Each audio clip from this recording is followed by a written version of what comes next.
We're going to kick off the summit with a session on intentional world schooling. And I always do this session a little differently every year, so it's just going to unfold the way that it unfolds. I have notes. What I've done this year is I've prepared for you a worksheet which I'm going to invite you to fill out in your own time. One of the key elements that I found in becoming intentional about world schooling and transitioning from vacationing and traveling to actually world schooling is putting intention behind that. And the way that I found, I'm going to go through some of the steps that helped me to become more intentional. But after we've been doing it for a while, I started to actually define what that meant to me. And the more clarity that I got around these issues of world schooling, the easier it became as we made decisions. So I hope everybody had a chance to just sort of briefly look over this. If there are any immediate questions that you need clarity on in order to fill this out on your own time, ask now. And I'm sure everybody, if you don't understand it, I'm sure others need clarity around it too. Of course, you know, these terms and these things make sense to me. But if there are any questions about this, please let me know. Anybody? Anything?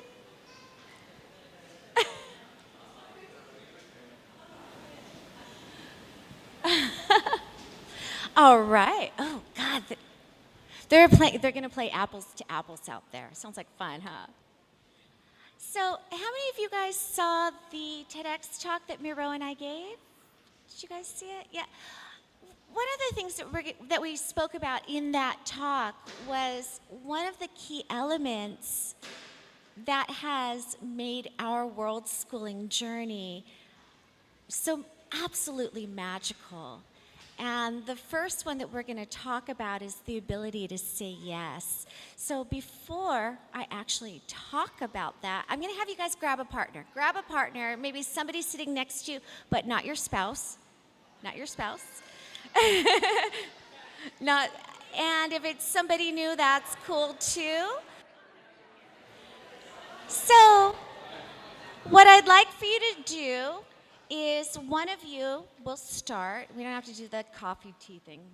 You guys can self-determine who's going to start, but you're both going to trade off and have the opportunity to have this experience.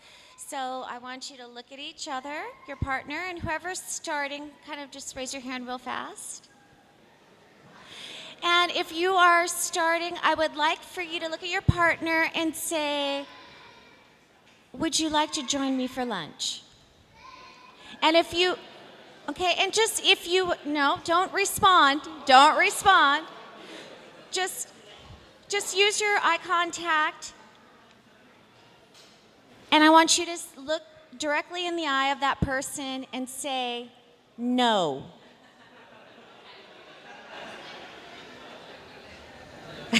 She's cracking up. Try it a few times. See if you can handle doing it with, it feels very contrived, I get that. But see if you could really focus in and channel that time that you looked at your child and said no.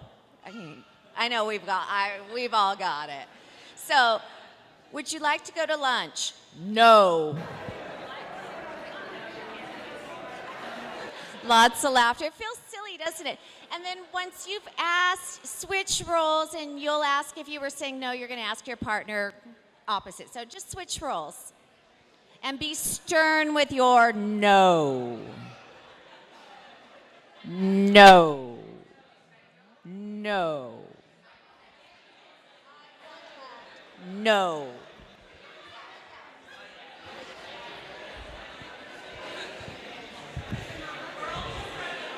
I know. It feels a little uncomfortable, and again, I realize it's very contrived, but we're practicing, and it makes more sense to actually do it than to talk about doing it, right? So let's go back to our first partner, the first person who spoke. You're going to ask again, eye contact, look your partner straight in the eye and say, "Would you like to go to lunch?"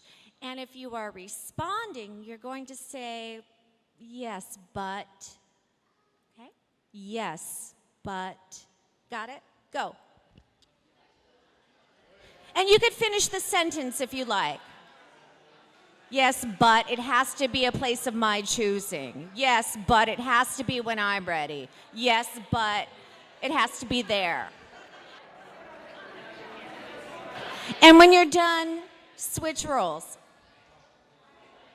And finish the sentence, yes, but.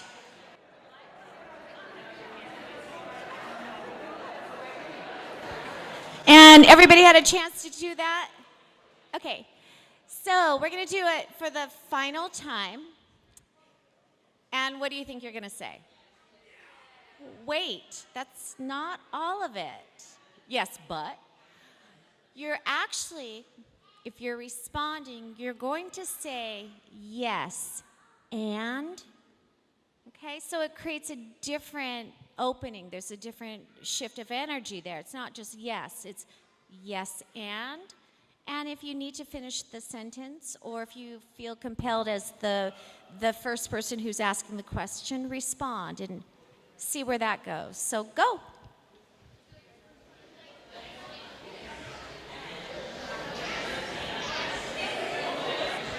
And did everybody have a chance? Yeah? So there were 3 different responses, right? No, which all of us have said to our partners, to our children, to ourselves throughout our lives, countless times, right? Yes, but it may not be those exact words, but that's when you respond affirmatively, but there's like a condition to it, right? We've done that too, dozens of times, and maybe it's because we don't really want to do it, right? And yes is different than yes and. Yes and feels engaged, right? It feels as if that you're co-creating the answer together or the experience together. Did anybody feel any, I know it's, again, very contrived because this is not your family and, well, we are today and for the rest of the week, but this is not your normal life situation. It's just a contrived scenario. But did anybody feel any subtle energy shifts or any differences in that? Yeah, you want to talk about it? Yeah. Yes, and I'd love to talk about it. But I was just saying to Becky, I'm familiar with the technique in improv, and yeah, but it's like the proof's in the pudding. It's the blocking you're talking about, isn't it? And when the yes and technique is used, what a difference in the output. And I did do some improv classes, and only once. But what a difference that all these strangers practicing that technique, and then the scene is completely different from the no and the yes but. So. And that's where it comes from. I mean, it's no magic formula. I didn't make it up. I took improv too. I love improv. And I've always applied, I always saw the benefit of applying those things to our lives. And the title of this session is Intentional World Schooling. We all have skills and experiences from different places in our own lives that we can draw from and bring. I'm going to talk a little bit later on about defining your family culture. It could be whatever you want, and the freedom of knowing that you can create whatever culture and change it if it's not working at any time is a huge, powerful lesson. Just as everything that we've experienced in our lives can be applied. So for me, improv I thought was an incredible way of approaching life. And when Miro and I set out on our journey, I already said to him, let's say yes to everything, and let's utilize the yes and sort of energetic exchange. So, of course, if you've seen the TEDx talk, we talk about when he said to me 8 months into the journey, Mom, can we do this forever? And, of course, I had to say yes. And so that's partially why I'm in this mess. But I love where it's brought me. And I can tell you, hundreds, maybe thousands of experiences over the last 10 years that were solely a result of saying yes. Now, yes requires trust, right? Yes requires confidence. Yes requires everybody to be on board. I mean, we use these, we've got our sort of like little code terms. We use the poker analogy of all in, like, we're all in. So if we're going to say yes, we're not going to say yes and half-assed. We're going to say yes and all in. And that also shifts the energy subtly. So unfortunately, I'm not going to stand up here and tell you how to travel or how to educate in this session. I'm going to actually just talk about how to shift your energy to become intentional about world schooling. So I hope that's useful to you. So saying yes was the first thing that we did.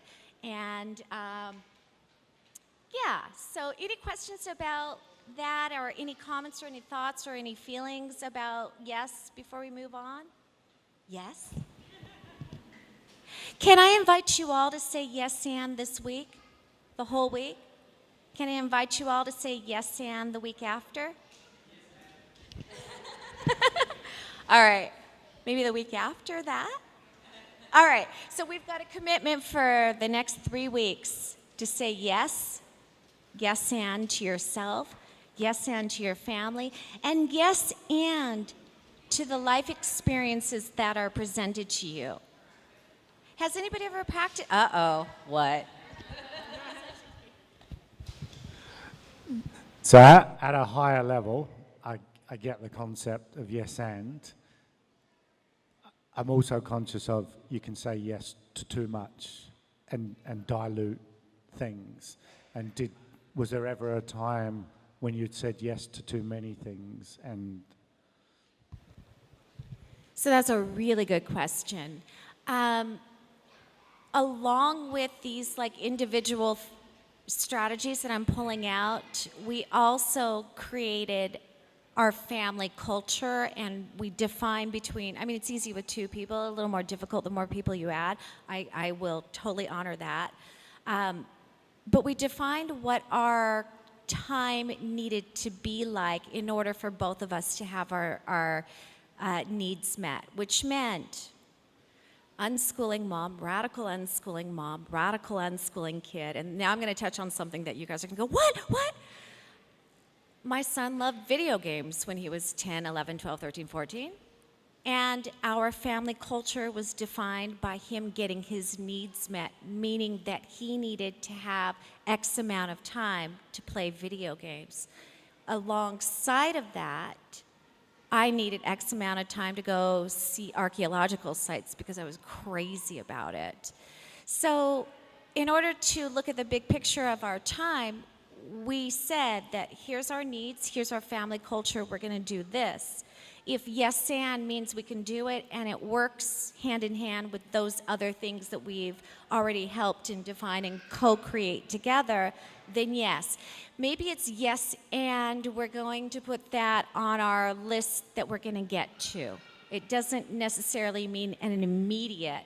But just to say, no, I can't do that because I'm busy, it's a totally different energy, right?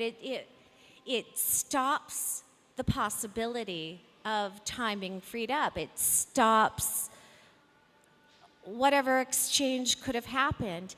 And when you say yes, you don't know how that's going to turn out.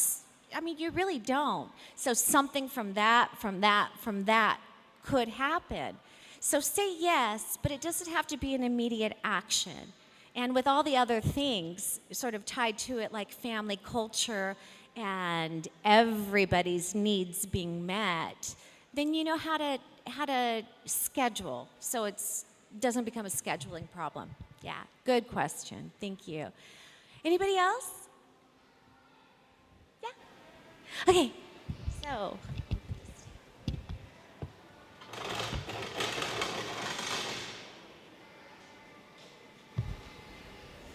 Okay. So I was told I have to bring the board into frame. So I am an artist, but not when it comes to the whiteboard. I just want to tell you that. One of the other things, so I did branding for a profession for many, many years, and I would go into companies and I would get them to sort of, I would have all the stakeholders and then some of the key players in companies brainstorm and talk about, what's important to their companies and that sort of thing. So one of the things I had to talk to them about in the beginning was the nature in which we were all having a conversation. We're with stakeholders and you don't want to look stupid in front of your boss. And so most people find them, wait, that's backwards. And I'm not dyslexic. Only when I talk about my age, I'm dyslexic. Oh no, that's right. That's a Z, right? Yeah, okay.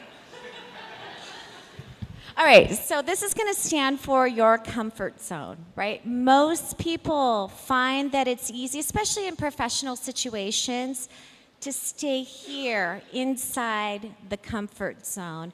And it's really easy to be pleasing. It's really, you're pleasing your boss, you're pleasing your family. Everybody's here in the comfort zone. There's no tension happening. We go to Disneyland. We're inside our comfort zone. Well, some people. Anybody have an example of what's an inside your comfort zone activity? Netflix. Staying home, Netflix is inside of your comfort zone. Anything else? Indoor play place, inside your comfort zone. Anything else?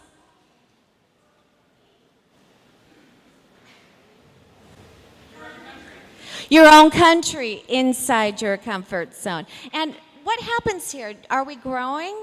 Are we getting to learn about each other? Are we expanding? Okay. So we know that it's a good place to visit. We know it's a good place to spend a good portion of our time, right? This is what we call our stretch zone. So what happens when we step outside of our comfort zone? We go into our stretch zone. SZ. So that is where world schooling happens, by the way. So stretch zone is outside of your comfort zone. And how do you know when you're in your stretch zone? What does it feel like? Okay, uncomfortable. Exciting, yeah. Do you get those like little sort of heart flutters, like you're like, oh, I'm gonna go do that, yeah? What else, what else? What is it? Engaging, yes, right. This is where you become present in your life, because when you're watching Netflix, which is fun to do, you're not really present, you're sort of tuned out. But here, you're present, right? So it activates that kind of, maybe it's magic. What is it? Adrenaline. Well, we're going to talk about that in a minute. Anything else? Anything else about the stretch zone? How do you know you're there? What? Growth, right. Growth happens there, learning happens there. Consciousness is there, clearly. The other thing I was going to say is a lot of times your stretch zone is someplace that you've never been. And I don't mean like a country, but it could be a country. But it's like a first-time experience. It's a new thing.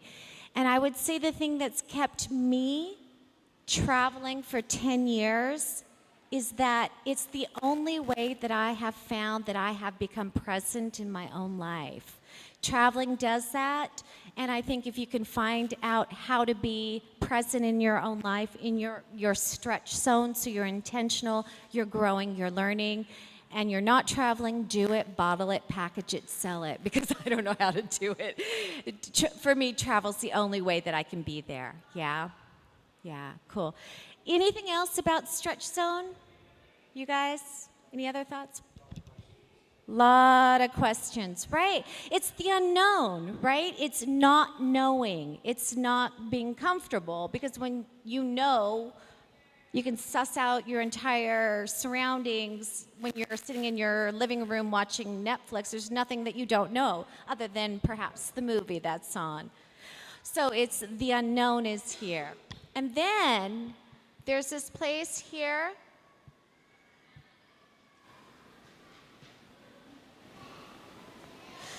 We call this the panic zone. So there is a place outside of the stretch zone where you've stretched too far. And that's when your adrenaline gets going, your heart's beating, you get that fight or flight or freeze response. And this is more or less a biological response, knowing that you've stretched and stretched and stretched, and now you've just crossed over a border. Yeah. So it's not easy. We all go to our panic zone. It's not a place you want to stay too long. I push my stretch zone as much as I can, but panic zone, once I'm there, I got to get out. And most people feel the same about that. So know that this is part of it. But for you, as a family, having a conversation about this very simple concept with your children, it will help them develop their emotional intelligence and their vocabulary to be able to communicate to you when they're traveling, when you're world schooling, where they are. So it's part of family culture that we used, especially from Miro when he was 10. You know, I had this vocabulary because I'd talk about it in the corporate setting with the companies that I worked with. And I brought it into, again, I'm taking all these bits and pieces from my life, and I brought this into creating our family culture. And it gave us the language and helped Miro with his own emotional intelligence to be able to define what that situation looked like. Yeah. So any thoughts or questions about panic zone? Yeah. How, for someone that suffers anxiety and travel is a trigger, how do you not go to the panic zone and stay in the stretch zone? I don't know. I don't know. And I will be the first to tell you that I am not an expert on anything, including my own life. So the only experience I have is to work with what I've experienced. Like the only thing I have to work with is my own experiences. Miro and I, neither of us suffer from anxiety. It's not one of my experiences. But I know that there are many parents in here that are dealing with the same issue. And I would invite you to create a circle or maybe one of the sessions about that. I don't know. I really don't. So, and you know, I sit with you in sisterhood and motherhood as you find what works for you. I don't know. Does anybody have any thoughts about that? The traveling anxiety can be dealt with like regular anxiety, and a lot of the mindfulness techniques I've found. I've got serious flying issues. I had a seizure on a flight and was taken off it this year. I mean, I'm mental on flights. So I think a lot of the mindfulness techniques really work, like staying in the moment, CBT stuff, the classic stuff that works for general anxiety is really powerful. That's something you just made me think of is tapping. Are anybody in here familiar with tapping? EFT, the one thing I will say about tapping, it's like if you've seen a friend of mine has an airplane tapping thing that she's like, so I don't look completely crazy. She's not up here. She just goes right straight down her body. But tapping, that's something that I have anxiety off and on at times. And when I learned how to tap, first I tried to learn the way they teach you in the books and stuff. And then there's one moment, I'm happy to talk to anybody about it. I'm not trying to promote her, but come talk to me later about it, but if you want to. But the best way to tap is to know the points, and then put all your emotions into it. Don't worry about what you're saying. Don't go on a script. Just go with what's in your heart and know the pattern of how to get, where to start in your emotions and then where to end up. And it's like magic, totally like magic. And I've tried all of it. So, I mean, everything there is out there. So tapping is really, really cool. But I guess my main advice there is if you look up tapping, don't go by a script. Just go by what's in your heart and follow the general way it works. Anyway. Anybody else have any support? Yeah. I've also just found that anxiety has got a lot to do with the unknown. So one of the things that you can do to prepare yourself for that is to just plan. Know ahead of time that's where you're going, that's what you will experience, that's what the country is about, that's the traditions, the foods, and everything else is about. Because once you know, it doesn't feel so unknown anymore, so you don't skip into that panic zone so easily because you're aware and because you have that knowledge. So just be forearmed with knowledge together with all of the other things, and that just gives you strength. Thank you. These are all really good insights. Go ahead.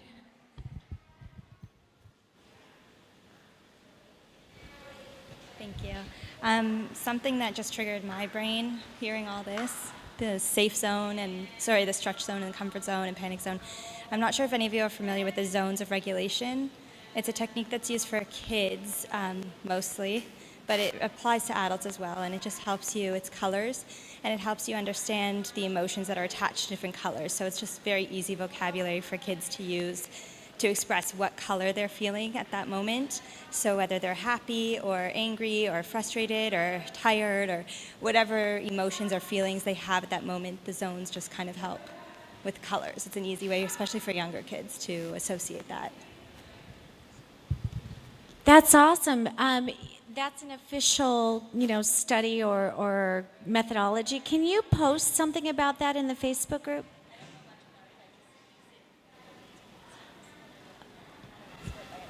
We're sharing resources. I'm not an expert on anything either, so.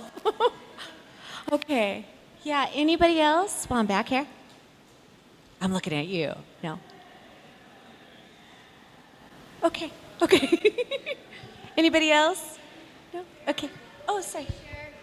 Kind of pretending I'm my husband right now. I hear it so much, but his perspective as a therapist is often about looking at your strengths and what you're good at and the exceptions in your life. So it's not going to work every time for all situations, but sometimes you could, instead of thinking what is going to be anxious, like what's going to cause me anxiety, what's going to make things difficult, you could think back, when did I cope with something really well? When did I go into a new situation and not go into my panic zone and stayed in my stretch zone? Or, when was I able to take a deep breath and use tapping or do whatever it was? Then sometimes that builds on your strengths and gives you tools to remember to use the next time. It's just one, I think, piece of the puzzle. I don't have anxiety, so I speak from a position of just learning from other people I know who do, but I think that's one piece that can help. Awesome. Thank you. Cool. Oh, sorry.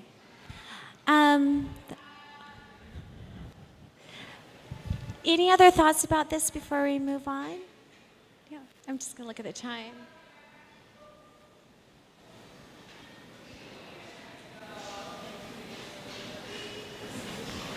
Oh my gosh, time's going fast. The next thing that I want to talk about is, I know I'm going to get a lot of people responding to this like, what is she saying? Because I've already heard parents say that their children already do this. And I'm going to invite you to do this as a family. The next thing that we practice is questioning everything. And I know it sucks when your kids question you. But it's a really good skill to have. And I'm going to actually expand this in a couple of ways. The first way that I'm going to address this is we're going to go, well, actually, okay, So we look at things from the outside in and then from the inside out. And this is the way that we can determine how our specific worldviews are coloring the experiences that we're having. So from the outside, here's a scenario. I'll just use an example that I'm very familiar with. We're in Peru. We're staying with a beautiful family that we've stayed with every year for the last 6 years, and I bring groups of teens there. And they share one of their traditions with us, and that's the tradition of preparing the meal kui. And kui is guinea pig. So I'm sure there's a lot of response emotion rising up in everybody right now. You're like, what? So that was my first reaction the first year that I went. And actually, every year that I go, I still have my inside-out response, which is colored by my own filters, my worldviews. But had I not taken the time to question that, my experience in that moment, preparing kui with this family, everything from selecting the animal to taking the life of the animal and saying a prayer and thanking the sacred mountains and Pachamama, everything that we did in the whole process, the taking the fur off and putting it in a pile so it will become part of the mixture for the adobe next time they make adobe, from cleaning the animal and learning about the biology, from seeing the waste come out and squeezing the poop pellets out of the intestines. Like every single bit that I did, every single time that I've done it has been colored by my own worldview, right? And it's very different than the people from the Andes. It's a very different response. And the more that I recognize that my worldview is coloring how I'm interacting with that situation, the more I can sort of take a deep breath and relax into it and understand that people see things very differently according to their worldview. And that lets me let go of the judgment. So part of questioning everything is questioning what is your truth, right? Because your truth doesn't have to be a rigid, non-movable statement or truth or reality or way of walking through the planet. It can be flexible, it can adjust. And having the dialogue within your family and the language to be able to talk about that. Sure, with small children, you may not want to do that because removing them from their worldview may be, especially if they have a pet guinea pig, that might be quite traumatic. But make sure that they have the emotional intelligence to be able to explore those things. So that's one way that I question everything. The second way that I question everything is, you know what? Let's do an exercise first. I'll tell you afterwards.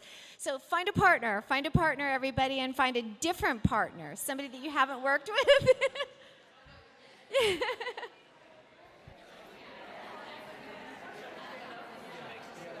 Okay, so this exercise is going to require some abstract thinking, okay? A little bit of abstract thinking.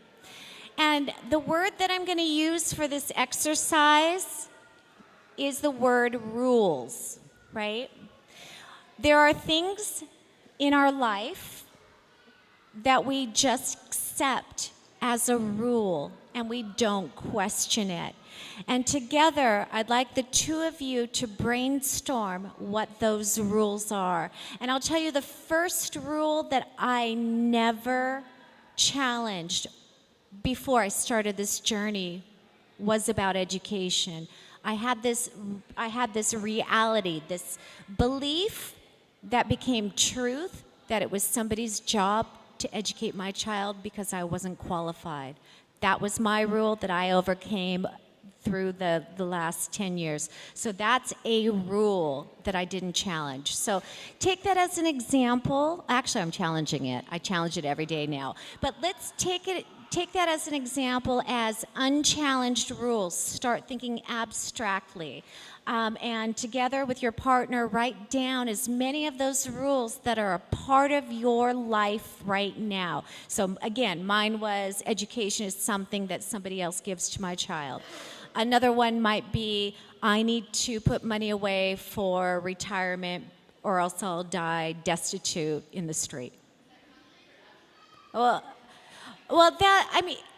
pulling these foundational beliefs out of your worldview is an abstract way of thinking. So it's a backwards way of thinking. So in that sense, it's abstract. The idea itself is not abstract. The idea was a truth for me or a rule. Yeah? Okay, so brainstorm for the next 5 minutes or so and make a list of those rules.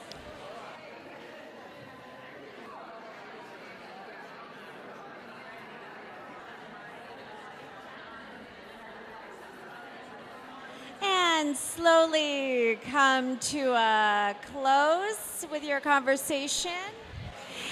And if I can have a volunteer, and I'm not going to pick on Meredith or Rachel or you, somebody who doesn't mind writing on the board. My writing is atrocious.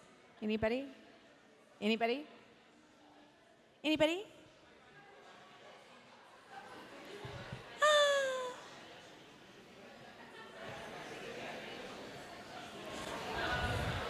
All right, we got Lisa. All right, so what we're going to do here is we're actually going to write the ones that, so I'm going to have each group share the one that's sort of the most important, that's the biggest to both of you. So go ahead and let me just pass the mic, right? So it gets caught. So everybody's going to share just one from their list. So actually you two weren't working together. Okay, so you're going to share the one that's the biggest for the both of you on that list, which would be what? We were saying that we were struggling with limiting screen time for our kids to play. Property has to be part of the financial equation. Owning property. The feeling that you have to finish everything that you start. We were talking about needing financial security to travel. Financial security. Okay. Something around the idea that the kids need structure and programming and some kind of formal education piece in the mix. Yeah, no, structure's a big one. That's a real common one. Pass it. Non-achievement equals failure. Oh, that's a good one. Okay. And I also noticed that have to showed up a lot. Have to do this, have to do that. Interesting. Go ahead. Inflexible religion, so like not being able to shift away from religious principles. Yeah. Okay. Let's pass it forward. It's a long one. It's everyone's so different that the system cannot truly understand them. And system means the state, schools. Okay. All, yeah. So the school doesn't support individuals. Is that what you're saying? Yeah. Okay. Yeah. Okay. Good practice. Okay. Manners, like we tell the kids, they must say please and thank you all the time, rather than having to, like it's a rule that's set rather than like showing real gratitude. It's like, yeah, I'll do it, yeah, you know? Yeah. Yeah, that's a good one. That's a really good one. Let's pass this one back. The one of you have to eat at certain times. Like we have to have breakfast at 8 and lunch at 1. And who says? Yeah, that's a good one. Yeah, okay. What else?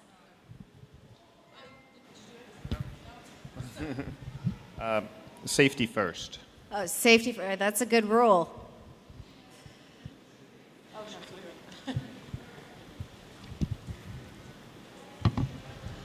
That was one you said. What? Basically, adopting to society's version of what happiness looks like. Like you have to have these things in order to be happy, and if you try to have something less, then you also are less than. So. Okay. So following standards of society. Yeah.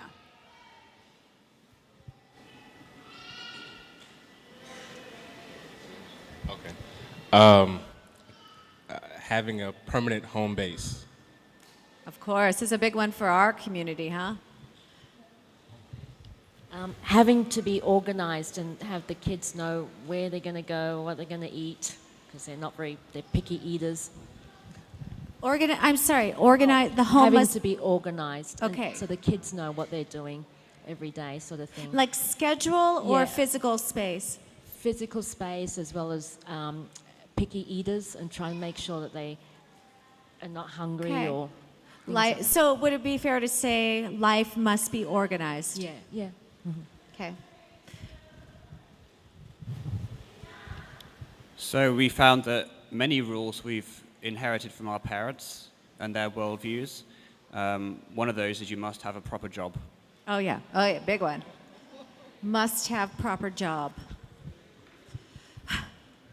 You must have adequate health insurance. Okay. Must have health insurance or adequate health insurance. Pleasing like our families, especially when we've challenged a rule and then they kind of counter it, and then it can be hard because you love and respect them, and it makes you re-question the rule. Mm-hmm. Must please family. You must believe in something rather than having an open mind while you travel everywhere. Okay. And is that like in terms of spirituality and religion? Yeah, we were talking about religion. Okay. Yeah. Must have belief system. Honoring your promises and your promises, like in changing circumstances. You know, you promise something, but then all of a sudden your circumstances changes. You change, and you're like, well, we can't really do that anymore. It's changed. So you must like your word is the be all and end all. It's just like you honor your word. It's a value. Have you read the 4 agreements? Nope. Oh, yeah, it's that one one of of the them? agreements. Yeah, and I think that's anyway.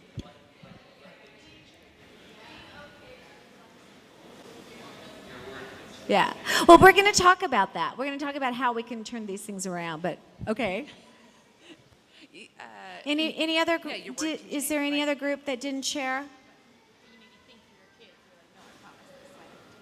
Or I promised you ice cream yesterday, but there's no ice cream today. It's just like the circumstances change, and it can be little like ice cream, or it can be a belief system, as in religion. But like circumstances change, and so like when the circumstances change, how do you honor what you said?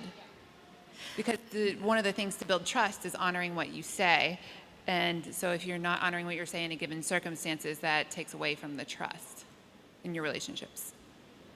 Okay. And has everybody else shared one? Have you shared one? Is there anything that needs? Okay, then let's actually just start with that one. Your word. So we're going to go from the bottom up. Since we're already talking about this, you are your word, right?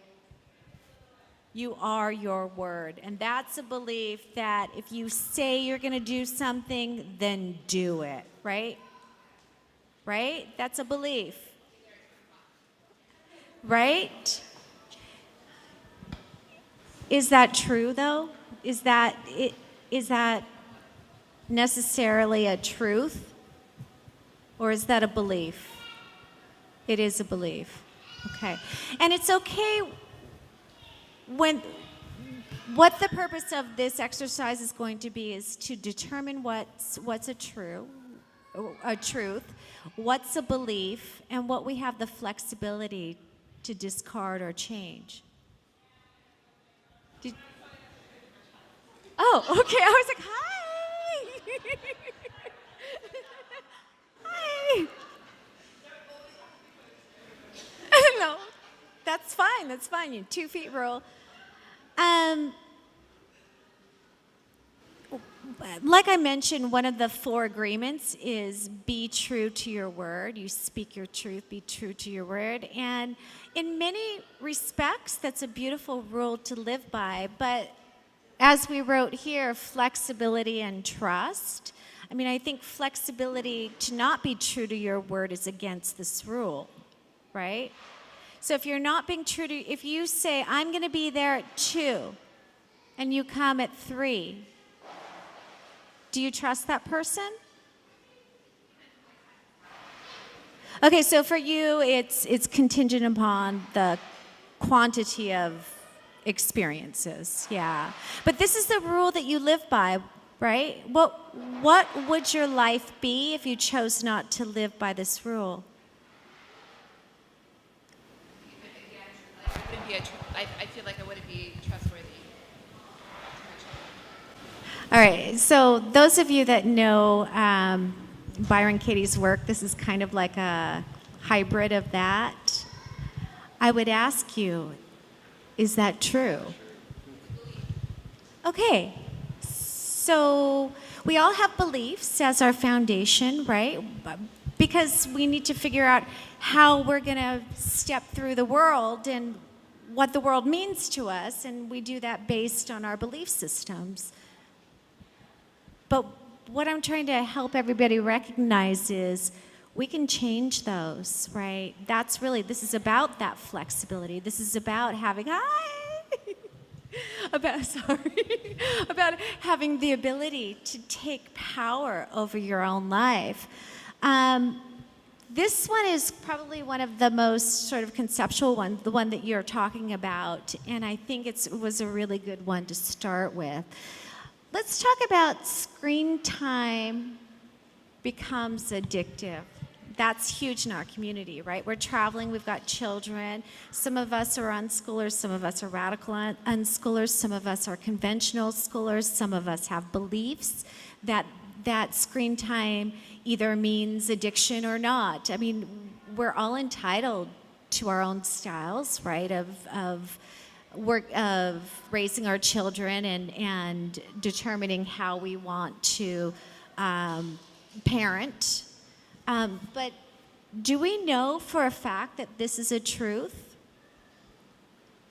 I mean, maybe we do. Okay, for some of you, it may be a truth. I'm not challenging the concept. But for some of us, it's not a truth, right?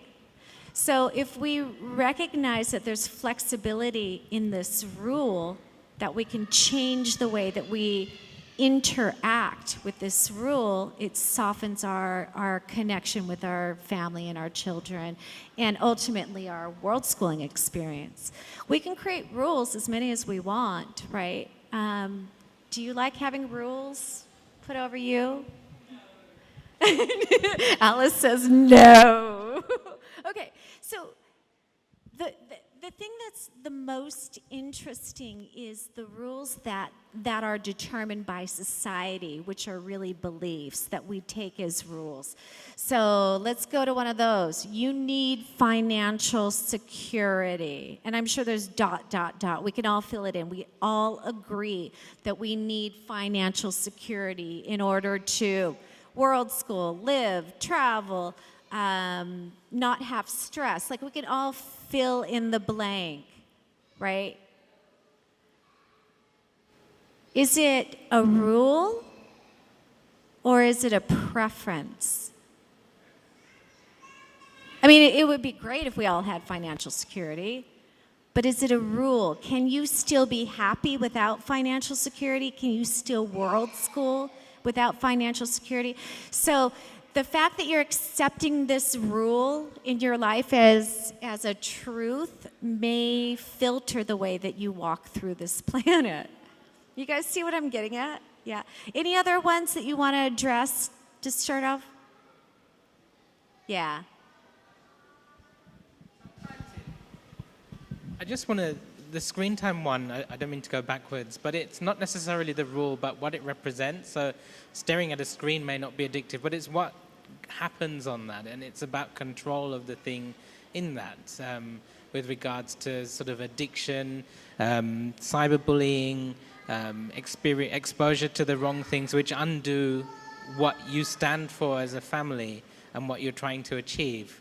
Like that thing is actively conspiring against what you believe to dilute or compromise it in some way. I think that's one of the things about those rules that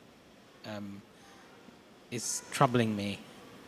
Not the rules. The rules, I'm not worried about the rules, but that's what, or having those rules, but what they mean, that's, I think. So you brought up a bunch of variables of possible outcomes, and it's great as a parent to be concerned, but you're acting as if I may, that those are reality, that they are being cyberbullied. Maybe they are, but if they're not,